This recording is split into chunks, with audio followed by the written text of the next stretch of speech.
அத்தியாயம் 251 சம்சாரத்தின் 6 பாதைகள் பாகம் 2. வாங் யுவான் எப்போது வேண்டுமானாலும் அவனுக்கு பதிலாக முன்னால் செல்ல தயாராக இருந்தாள். ஆனால் திடீரென சிமா சியானின் குரல் ஒலித்தது. யுவான், இரண்டாவதாக நான் போகிறேன்.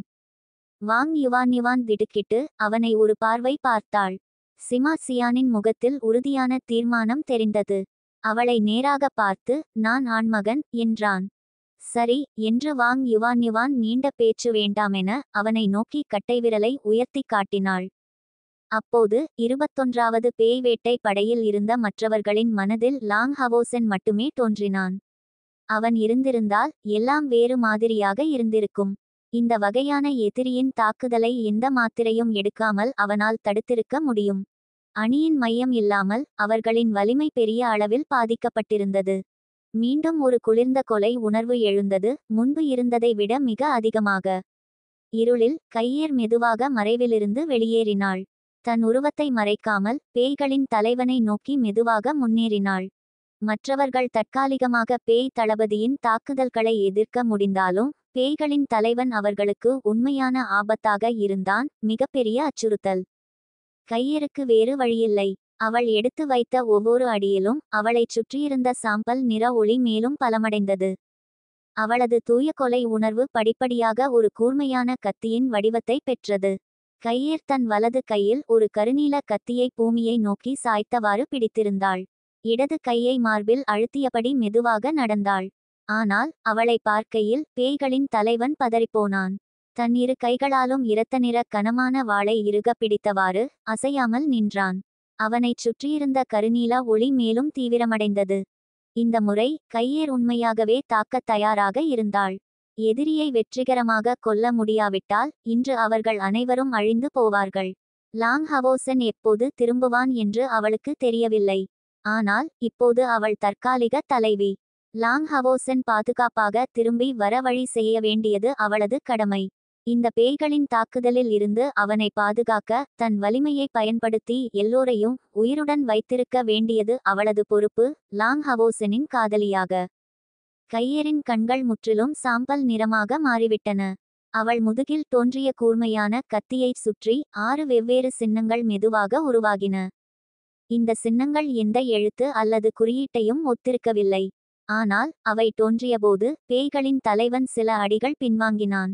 இதனால் ஹான் டவோசி பக்கவாட்டில் தாக்க முயன்றபோது மற்ற பேய் குதிரைப்படைகள் எந்த எதிர்வினையும் காட்டவில்லை.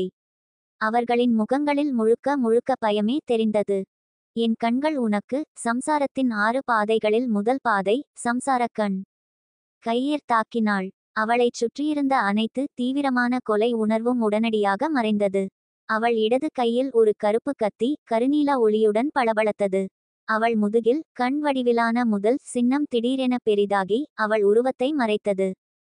இந்த நேரத்தில் கையேர் வழக்கமான அவளைப் போல் இல்லை. பேய்களின் தலைவனின் கண்களில் அவள் மரணக் கடவுளைப் போல் தோன்றினாள். ஒரு இரத்த நிற ஒளி வெளிப்பட்டு பேய்களின் தலைவனின் உடல் முழுவதும் ஒரு பெரிய இரத்த நிற பந்தாக மாறியது. அவனது உடலில் இருந்து பல இரத்த நிற ஒளிக்கற்றைகள் வெளிப்பட்டு கையேரின் தாக்குதலை எல்லா திசைகளிலிருந்தும் தடுக்க முயன்றன. ஏனெனில் அவனுக்கு பயமளிக்கும் அந்த கொலை உணர்வுடன் கையேரை பற்றிய அவனது உணர்வு முற்றிலும் மறைந்துவிட்டது. கருநீல ஒளி பின்னி பிணைந்தபோது கையேர் 30 மீட்டர் தொலைவில் பேய்களின் தலைவனின் பின்புறம் இருந்தாள். பேய்களின் தலைவனிடமிருந்து ஒரு பரிதாபமான கூக்குரல் கேட்டது. அவன் கையில் இருந்த கனமான வாளின் மூன்றில் ஒரு பகுதி உடைந்திருந்தது. முக்கியமாக அவன் கண்களில் இருந்து கருப்பு இரத்தம் பொங்கியது. எதிர்பாராத விதமாக அவன் குருடாகிவிட்டான். அவன் இடது தோளில் ஒரு ஆழமான காயம் தெளிவாக தெரிந்தது. பயங்கர கனவு குதிரையின் 4 கால்களும் உடைந்து அது தரையில் ஊர்ந்து வேதனையில் கதறியது. ஆனால் அதே நேரத்தில் கையேரின் கண்களும் பார்க்கும் திறனை இழந்தன. என் காதுகள் உனக்கு. சம்சாரத்தின் 6 பாதைகளில் 2வது பாதை சம்சார காது. கையேர் நிற்கவில்லை. மை போல கருப்பாக அவள் உருவம் ஊதா நிறத்தில் சூழப்பட்டு சம்சார கத்தியில் இருந்து ஒரு கூர்மையான ஒளி வெடித்தது. பின்னர் அவள் உடல் இருளில் மறைந்து காற்றில் ஒரு விசித்திரமான சின்னத்தை மட்டும் விட்டுச் சென்றாள். சம்சார ஆன்மீக அடுப்பை முழுமையாக உள்வாங்கிய பிறகு இது முதல் முறையாக கையேர் அதை முழு வீரியத்துடன் பயன்படுத்தினாள். மனிதர்கள் கண்டறிந்த மிக சக்திவாய்ந்த ஆன்மீக அடுப்பாக இது மற்ற எல்லா ஆன்மீக அடுப்புகளையும் விஞ்சியது. பேய்களின் தலைவன் மரணத்திற்காக காத்திருக்கவில்லை. ஒரு பைத்தியக்கார கூப்பாட்டுடன் அவன் உடல் திடீரென கருநீல நிறமாக மாறியது. உள்ளிருந்து ஒரு பெரிய சத்தம் எழுந்தது. அவன் ஒரு மனித காவல் நைட்டை போல் ஒளியின் உடலை பயன்படுத்துவது போல் இருந்தான். கைகளில் ஒரு பெரிய வாளை பிடித்தவாறு பயங்கர கனவு குதிரையின் முதுகில் இருந்து திடீரென குதித்து காற்றில் சுழன்றான். அவனது உடலில் இருந்து வெளிப்பட்ட ஆன்மீக ஆற்றலின் பயங்கரமான ஏற்ற இறக்கங்கள் நரகத்தின் தீப்பிழம்புகளாக வடிவெடுத்து தரையில் உள்ள பாறைகளை உருகச் செய்தன. எதிர்பாராதவிதமாக அவன் உடனடியாக தரையின் கீழ் தப்பிக்க முயன்றான். பாப்! கையேர் மீண்டும் தோன்றியபோது பேய்களின் தலைவனுக்கு அருகில் இருந்தாள். அவனது அவசரமான தப்பிக்க முயற்சி உடனடியாக முடிவுக்கு வந்தது. அவனது முழு வலது கையும் மறைந்து இரத்தத்தில் மூழ்கியிருந்தது. அவனது காதுகளில் இருந்து கருப்பு இரத்தம் பீரிட்டது. வேதனையில் கதறியபடி அவனது பெரிய உடல் தரையில் விழுந்தது. அவனது மீதமுள்ள இடது கை கையேரை நோக்கி பைத்தியமாக குத்தியது. ஒரு கருநீல நிற ஒளி திடீரென அவனது முஷ்டியை தாண்டியது. அந்த கருநீல ஒளியின் கீழ் ஒரு 6 மூலைகளுடன் கூடிய கருநீல படிகம் ஆச்சரியமாக தோன்றியது. அவனது மந்திர படிகம். முழு பயத்திலும் வேதனையிலும் பேய்களின் தலைவன் கையரின் கொடிய தாக்குதலின் இலக்கு தனது மந்திர படிகம் என்பதை உணர்ந்தான். அவனது அடி கையரை வெற்றிகரமாக கொன்றாலும் அவனுக்கு உயிர் பிழைப்பது கடினமாக இருக்கும். என் நாக்கு உனக்கு. சம்சாரத்தின் 6 பாதைகளில் 3வது பாதை சம்சார நாக்கு. கருப்பு ஒளி படிப்படியாக மறைந்து கருநீல ஒளி வானவில்லை போல் நீண்டு கையருடன் ஒரே உருவமாக மாறியது. மரணக் கடவுளின் வாளை போல் தோன்றியது. பின்னர் அவள் மீண்டும் பேய்களின் தலைவனின் பின்புறம் தோன்றினாள். காற்றில் மந்திர படிகம் ஒடுங்கியது. அடுத்து 2 டிங் டிங் ஒலிகள் ஒலித்தன. அந்த அடி பேய்களின் தலைவனின் மந்திர படிகத்தை 2ஆக வெட்டியது. அவனது மிருகத்தனமான வலிமையை வெளிப்படுத்த விடாமல் அவன் தரையில் விழுந்தான். பேய்களின் தலைவனின் பெரிய உருவம் அசையாமல் நின்றது. சுற்றியிருந்த தீப்பிழம்புகள் முன்பு போல் எரிந்தன. கீழே பயங்கர கனவு குதிரை உறைந்து போனது போல் தோன்றியது, இரத்த காயங்களுடன். அடுத்த நொடியில் இந்த பேய்களின் தலைவனின் தலை பயங்கர கனவு குதிரையின் வயிற்றுக்கு அருகில் விழுந்தது. Puff puff! பிளவுபட்ட உடல் திடீரென கீழே விழுந்தது. ஆனால் விசித்திரமாக ஒரு துளி இரத்தம் கூட விழவில்லை. பயங்கர கனவு குதிரையும் பேய்களின் தலைவனின் உடலும் முற்றிலும் சாம்பல் நிறமாக மாறிவிட்டன. பேய்களின் தலைவனின் உடலில் இருந்து ஒரு இரத்த சிவப்பு ஒளி பிரகாசித்தது. காற்றில் ஒரு இரத்த கரை வெடித்தது. இரவு காற்று வீச கையேர் முற்றிலும் அசையாமல் நின்றாள், இருளில் ஒரு அமைதியான சிலையைப் போல். அனைத்து பயங்கரமான உணர்வும் அந்த நொடியில் மறைந்துவிட்டது. ஆனால் அவள் இன்னும் அங்கேயே அசையாமல் நின்றாள். இருப்பினும் எந்த பெரிய பேய்களுக்கும் அவளை தாக்கும் தைரியம் இல்லை. கையேர் தனது சம்சார ஆன்மீக அடுப்பின் முழு வலிமையை இந்த பக்கத்தில் வெளியிட போர்க்களத்தில் பொதுவான சூழ்நிலையில் விரைவான மாற்றங்கள் ஏற்பட்டன. ஹான் டவோசியின் பின்னால் இருந்து திருட்டுத்தனமான தாக்குதல் வெற்றிகரமாக இருந்தது. மிக முக்கியமாக பெரிய பேய் குதிரைப்படை மீது தாக்குதல் தொடுக்கப்பட வேண்டியிருந்தது. லீ சின் இந்த நேரம் முழுவதும் ஒரு வாய்ப்புக்காக காத்திருந்தாள். இந்த பேய்களின் தலைவனை எதிர்கொள்ளும்போது கவனக்குறைவாக தாக்குவது தற்கொலைக்கு ஒப்பாகும் என்பது அவளுக்கு தெளிவாக தெரிந்தது. கையேர் பேய்களின் தலைவனை வெற்றிகரமாக அடக்கிய அந்த நொடியில் லீ சின் இறுதியாக நகர ஆரம்பித்தாள். ரோஸ் யூனிகார்ன் அவளது ஆன்மீக ஆற்றலுடன் முழுமையாக ஒன்றிணைந்தது. ஹான் டவோசி அவர்கள் மீது பாய்ந்த அதே நேரத்தில் ஒரு பிரகாசமான சிவப்பு ஒளி பின்தொடர்ந்தது. லீ சினின் அடி ஆற்றலை சேமித்து வைத்து தாக்கியது. அவள் 5வது படியில் இருந்து ஒரு அடி தொலைவில் இருந்தாள். ஆற்றல் சேமிப்பின் உதவியுடன் புனித வாளை சுமாராக பயன்படுத்த முடிந்தது. ரோஸ் யூனிகார்னின் மேலதிக பலத்துடன் அவளது 2 வாள்களும் பாய்ந்தன. ஒரு பிரகாசமான ஒளியின் முள் எதிரியின் பார்வையில் தோன்றியது. அவளது ஒளியின் முள் லாங் ஹவோசெனின் முள் போல் இல்லை.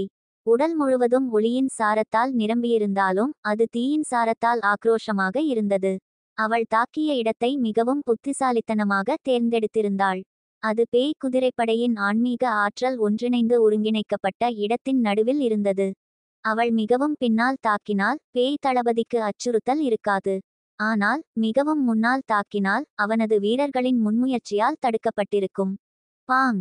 லீ சினின் முழு முயற்சியான தாக்குதலால் 2 பெரிய பேய்கள் பறந்தன. பேய் தளபதிக்கு ஆன்மீக ஆற்றலை வழங்குவதற்கு இப்போது 5 பெரிய பேய்கள் மட்டுமே மிச்சமிருந்தன. பின்னர் ஹான் டவோசியின் முறை வந்தது.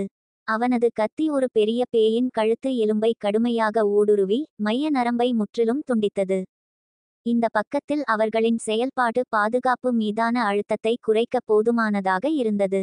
ஆனால் குகையின் பக்கத்தில் நிலைமை மிகவும் நம்பிக்கையற்றதாக இருந்தது. 3 முழு நிமிடங்களுக்குப் பிறகு ஹான் யூ இனி எதிர்க்க முடியாமல் பின்வாங்கினான். அவனது கையில் இருந்த கேடயமும் வாளும் முற்றிலும் உடைந்து போயிருந்தன. அடுத்து வந்த சிமா சியான் 3 அடிகளுக்கு மட்டுமே எதிர்த்து நின்று இரத்தம் துப்பி அவனது கம்பு பாதியாக உடைந்து போனது. சிமா சியானை ஒப்பிடுகையில் வாங் யுவான் சற்று சிறப்பாக இருந்தாள். பாதுகாப்பில் வல்லவள் இல்லாவிட்டாலும் இந்த பேய் தளபதியை எதிர்க்க வலிமையுடன் வலிமை பயன்படுத்த முடிந்தது.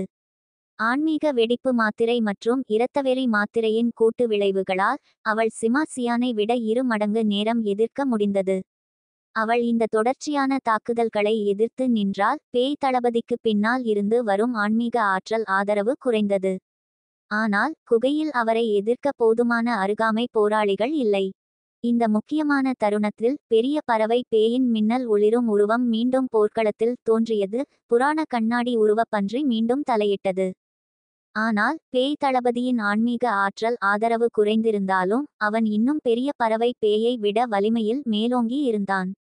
மெக்டால் எல்லாவற்றையும் சொல்லப்போனால் பெரிய பறவை பேயை மட்டுமே பின்பற்ற முடிந்தது.